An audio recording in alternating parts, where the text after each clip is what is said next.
छत्रपती शिवाजी महाराज यांची 396वी जयंती आपण साजरी करतोय। राज्यातच नव्हे तर देशभरात आणि देशाबाहेरही महाराजांच्या जयंतीनिमित्तानं त्यांचा इतिहास, शौर्य पोहोचावा यासाठी काम सुरू आहे।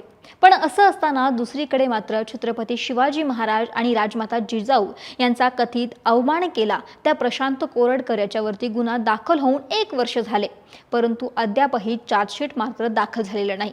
त्यामुळे हा मुद्दा आता पुन्हा एकदा चर्चेत आलाय। इतिहास अभ्यासक इंद्रजित सावंत यांनी राज्य सरकार आणि पोलीस यंत्रणेवरती गंभीर आरोप करत या प्रकरणामध्ये जाणीवपूर्वक विलंब केला जात असल्याचा दावा केलाय। नेमकं इंद्रजित सावंत यांनी काय म्हटलेलं आहे, प्रशांत कोरडकरांचं प्रकरण एकंदरीत काय आहे, पाहूयात व्हिडिओच्या माध्यमातून। नमस्कार, मी अक्षता आणि तुम्ही पाहताय सकाळ। छत्रपती शिवाजी महाराज आणि राजमाता जिजाऊ यांच्याबाबत आक्षेपार्ह वक्तव्य केल्याचा आरोप प्रशांत कोरडकर याच्यावरती करण्यात आला होता। इतिहासतज्ञ इंद्रजित सावंत यांचा फोन कॉल करून त्यांना शिवीगाळ करणं, धमकी देणं तसंच छत्रपती शिवाजी महाराज आणि राजमाता जिजाऊ यांच्याबद्दल अत्यंत अश्लील वक्तव्य केल्याप्रकरणी 1 मार्च 2025ला प्रशांत कोरडकर याच्या विरोधात गुन्हा दाखल करण्यात आला होता। जुना राजवाडा पोलीस स्टेशन येथे इंद्रजित सावंत यांनी ही तक्रार दाखल केली होती।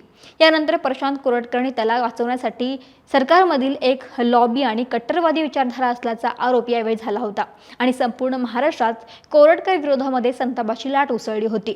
पण 1 वर्ष होईल तरी अजूनही या गुन्ह्याचा तपास पूर्ण होऊन चार्जशीट दाखल झाली की नाही याबाबत स्पष्टता नाही। साधारणतः एखाद्या गुन्ह्यामध्ये चार्जशीटसाठी 60 किंवा 90 दिवसांचा वेळ लागतो। मग या प्रकरणामध्ये तसं का झालं नाही? चार्जशीट दाखल न होण्यामागची कोणती कारणं होती हे देखील अजूनही समोर आलेले नाही। यावरून इतिहास अभ्यासक इंद्रजित सावंत यांनी कोरडकर यांच्या मागे राज्य सरकार आणि काही वरिष्ठ पोलीस अधिकाऱ्यांचा आशीर्वाद असल्याचा दावा केला। छत्रपती शिवाजी महाराज आणि राजमाता जिजाऊ यांचा अपमान करणाऱ्या प्रकरणी आणि संपूर्ण प्रकरणांमध्ये प्रशांत कोरडकर याच्या संदर्भात पोलीस कोणतीच कारवाई का करत नाही? राज्याचं गृह खातं काय करते असे अनेक प्रश्न इंद्रजित सावंत यांनी उपस्थित केलेत। त्यामुळे पोलिसांकडून कोणताही ठोस कारवाई होत नसल्याने इंद्रजित सावंत यांनी ॲडव्होकेट असीम सरोदे यांच्या मदतीने पोलिसांना कायदेशीर नोटीस पाठवली आहे। न्यायालयाने जामीन देताना आरोपी प्रशांत कोरडकर यांना ज्या अटी घातल्या त्यांचे पालन होतंय का? प्रशांत कोरडकर हा महाराष्ट्रात आहे की दुबईत पळून गेला आहे?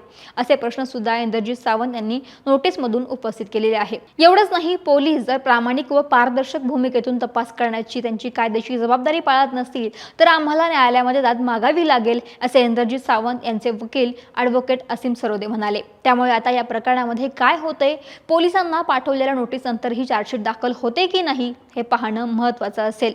तरी या संपूर्ण प्रकरणाबाबत तुमचं मत काय, आम्हाला कमेंट करून जरूर कळवा।